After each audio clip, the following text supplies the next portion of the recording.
bullshit. Aren't they? They're Yeah. bullshit. You love them, I hate them. You're mad for them. Well, because like I said to you earlier, I had shocking headaches my whole life since I got my period when I was about 13 to when I fell pregnant. Chronic migraines, chronic headaches, hormones, you poor gone. thing. That's why I love pregnancy. And I remember Danny Minogue saying when she was 5 months pregnant, it's the best she'd ever felt. And I was in my first trimester and I thought, fuck you, that's bullshit. And then 5 months, I'm like, me and Danny, best feeling ever at 5 months. But you've had the opposite. You haven't felt good. I heard that 5 months was going to be great, and we so yeah, man, I was like, can't wait for the 5 months, and then I was like, yeah, just right. feel stupid still. Like I don't feel like myself. Yeah. Feel a bit cumbersome. Because you're very active, also with your job, and you like to jog and everything, and you feel like, and you can't do that now. Yeah, I feel heavy and flat. Yeah. Yeah. My best friend had that too with Flat, who's normally an up person, so level. Like we went opposites. Yeah, when right. because in life, I'm probably more of a flat, depressing person. Oh, right. And then she's the opposite. And then when she fell pregnant, she was like, and I'm like, whoa, let's go for a run. Yeah. So that Lucky 9 you. months. Yeah. But in life, I'm normally what you're like so, now. Right, so lucky me. Okay, good. Yeah. Okay. So how has it been in terms of your body changing, and because that can be quite confronting too. Yeah. Look, I don't think I've been thinking about it, and I think back in the day, and for a lot of people, it happens early 20s. Yep. And you're really only just the other side of adolescence, and body changes are just like, some more body changes. Yeah.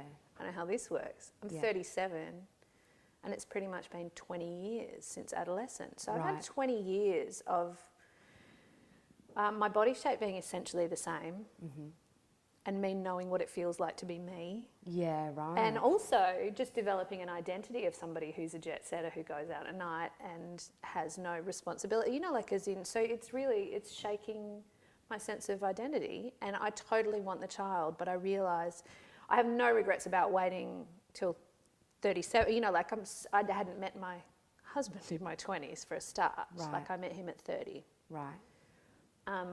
We own a bit of a house now. There's a lot of reasons that this really works for us, but I realise some of the struggles I'm having are because it will change your lifestyle. Because I've changed.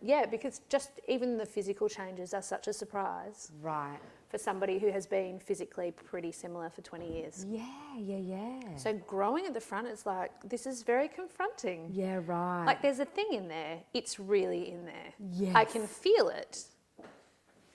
And I'm used to being one person, not two, and it's a real mind fuck. Because I guess having a baby later on, you don't think about having your body that whole time. Because I was 31 when I had backs, but during my life, which I think is about the average now. I think Isn't it that what probably is. They said it's something like 30.5 is the average now. I think so. It is getting later, and I was saying to a friend, our ovaries aren't catching up with our social life and our careers. Yeah, like, right. We need longer. We need an extra 10 years where these things in here are still working to give us more time to make babies. Well, life expectancy generally is so much longer. Everything else about our health is lasting longer, but we still have genetically the same amount of eggs. I know. It's interesting. Don't you think we need long? I'm like, there needs to be someone we can talk to that gives us a little bit more time.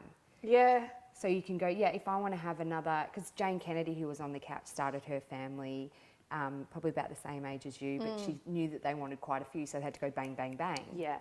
Like you don't have the luxury as we get older to go, let's just pace this out.